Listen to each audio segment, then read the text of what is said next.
Hey guys, what's up? I'm Erin and welcome back to the channel. Imagine planning your retirement budget and then discovering an unexpected Medicare surcharge tied to your income from 2 years ago. Needless to say, this would be surprising and definitely unwanted. The culprit here would be IRMAA, income-related monthly adjustment amount. So let's break it down. Let's see how this could affect you so you can prepare and avoid any unwanted surprises. Here we have to talk about Medicare. Medicare is health insurance for individuals age 65 and older, and Medicare has multiple parts and each have their own associated costs. And how much you pay for these different parts of Medicare can be tied to your income through what is known as income-related monthly adjustment amounts, or IRMAA. IRMAA is an additional charge on Medicare Part B, medical insurance, and Part D, prescription drug coverage premiums for individuals with higher incomes. The surcharge amount is tied to income and is applied on top of the standard premium amount. First and foremost, let's break down the different parts of Medicare and where IRMAA applies. Medicare Part A covers hospital insurance. Most people receive it premium-free. It's funded through payroll taxes, but for those with an insufficient work history, they may pay a substantial premium. IRMAA does not affect Part A. Part B is medical insurance and has a standard premium of $185 per month in 2025, and it does get adjusted under IRMAA. Part D is prescription drug coverage and has a national standard premium of $36.78 per month, but again, it does get adjusted for higher incomes under IRMAA. And naturally out of this, I do think there's a follow-up question, and that is, what about Part C? Well, Part C does technically exist, although many people think it doesn't because it often doesn't get marketed as Part C. Most often it's referred to as Medicare Advantage plans, and these are administered by private insurance companies and approved by Medicare. It's important to note that IRMAA does not affect these, so they are not the focus of this video. That's just a little sidebar.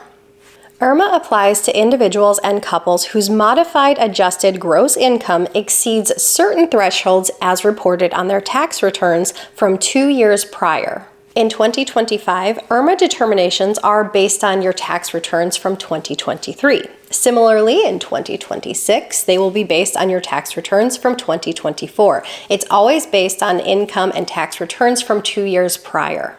This is worth keeping in mind because if you have a surprise year where your income is higher than anticipated, it can certainly result in your healthcare premiums being higher than anticipated 2 years down the road. Another way to think about it is your income at 63 will determine what your Medicare premiums are at 65. In the same way, your income at 64 will determine what your Medicare premiums are at 66. This is just worth keeping in mind because for many people who have continued to work, they might find themselves in their peak earning years. And if you're on your brink of retirement, this can certainly affect your Medicare premiums when you start your retirement years. So if we look at this table, we can look at the impact that IRMAA has on your Medicare premiums for Part B and Part D based on income. Remember that it considers your income from 2 years prior. You simply look at the category that your modified adjusted gross income fell into, and this chart will indicate what your monthly premium will be. For married couples, it is important to remember that this is the amount that each individual would pay per person for Part B and Part D. The cost of Plan D can vary significantly, including deductibles, copays, and premiums. It depends on your insurer and the plan you've chosen, because Part D is administered by private insurance companies and not the government. The number listed here is the national base premium, but your plan may differ significantly. The IRMAA surcharge on top of the base premium is standardized and it is tied to income. Importantly, this table shows that IRMAA is a progressive fee on Medicare coverage for affluent individuals. The higher your income, the higher the surcharge on top of the base premium. Now, if your income exceeds one of these thresholds, you'll receive a letter from the Social Security Administration. And that letter is called the Initial Determination Notice, and it will notify you of the surcharge that you're going to face, as well as the reason for it. The reason being that your income has exceeded one of these thresholds. Let's run an example of what this might look like. Let's say we have a couple, Ben and Sue, who are married filing jointly. They had a household income of $100,000 in 2023. In this case, their income does not exceed any threshold for additional surcharges, so both Ben and Sue would each owe $185 for Medicare Part B and $36.78 for Medicare Part D. And while this couple doesn't face any additional surcharges, it's worth keeping in mind that this cost doesn't consider any additional premiums, deductibles, and copays they would owe on any Medicare Advantage plans that they bought to cover the gaps in their Medicare coverage. So this does highlight that healthcare still ends up being a significant line item in the budget of retirees. Now let's do an example for a couple who has an income that exceeds some of these thresholds. Let's say William and Jane had an income of $275,000 in 2023. Well, based on our table, we can now see that they would each pay $370 a month for Medicare Part B and $72.08 per month for Medicare Part D. This brings their total Medicare cost per year to nearly $11,000. And again, keep in mind that that doesn't include any costs associated with a Medicare Advantage plan. Let's do one more example with a couple who had a one-time increase in income and see how that would affect their Medicare premiums in the future. Consider Max and Emma. In 2023, they withdrew $170,000 from a traditional retirement account, increasing their income to $270,000 for the year. As a result, in 2025, they will each have to pay $370 per month for Part B and $72.08 for Part D, totaling nearly $11,000 for the year. By 2024, their income returned to $100,000. So in 2026, their costs would drop to $185 per month for Part B and $36.78 for Part D, a little over $5,000 annually. This shows how a one-time event can nearly double Medicare costs 2 years later, creating a financial strain if it's unplanned. Keep in mind that these surcharge amounts can change on an annual basis, and these premiums tend to go up on an annual basis, so the numbers presented here are based on what's available for 2025. Once you get to 2026, the numbers are likely to differ.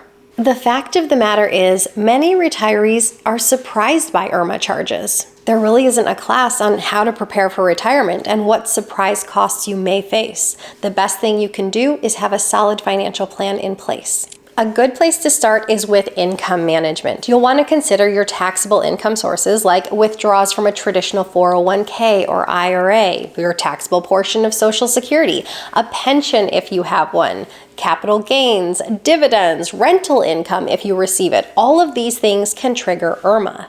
Notably, withdrawals from a Roth account do not pertain to IRMAA because they are done tax-free. You can really benefit from tax planning, strategically planning your withdrawals so that you can reduce your taxable income and hopefully lessen the impact of IRMAA. This is why it's helpful to have different buckets to draw on, whether that is your tax deferred, your traditionally taxable, or even your tax-free buckets. I do have a video where I go over a potential withdrawal strategy that you might want to see in a detailed example form, so I will link that video here if you're interested in checking it out, and it can help go over how to reduce your potential taxes. Medicare costs are certainly a contributing factor as to why you want to have a smart withdrawal strategy in place during your retirement years. You don't want to accidentally bump yourself up into a higher bracket and then force yourself to pay higher premiums than necessary. And remember, the Social Security Administration is not immune to making errors. So if you are notified that you will owe a surcharge and you believe it to be incorrect, you are welcome to appeal using the SSA's Request for Reconsideration form. Common reasons for appeal include life-changing events that reduced your income or errors in your tax return or SSA's assessment. Planning for retirement is about more than just saving. It's knowing how all of these pieces fit together, including knowing how your income can affect your Medicare premiums through IRMAA. When it comes to retirement, you want to have both a short-term plan as well as a long-term plan so you can maximize your financial success and, importantly, avoid any unnecessary charges or any surprise fees. What are you doing to prepare for your retirement? Leave your thoughts in a comment down below. Are you someone who has been affected by IRMAA, or do you think think you will be affected in your retirement years. I'd love to hear from you. I post new videos every single week. If you got anything at all out of this one, please give it a like. If you're new here, please consider subscribing, or if you know of someone who might get something out of this type of content, please consider sharing. I'll see you soon. Bye. It's an 8 cents for part. It's a great time for an airplane to come. Seriously?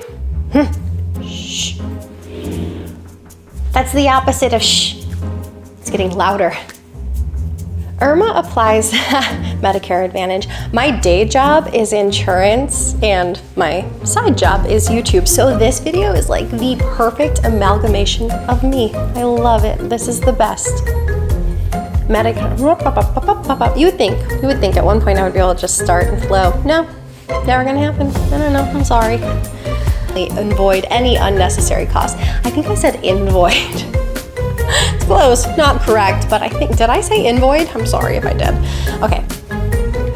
That plane is still circling. I might as well pack up my shit and go film at the airport. At this point, I think it would be quieter.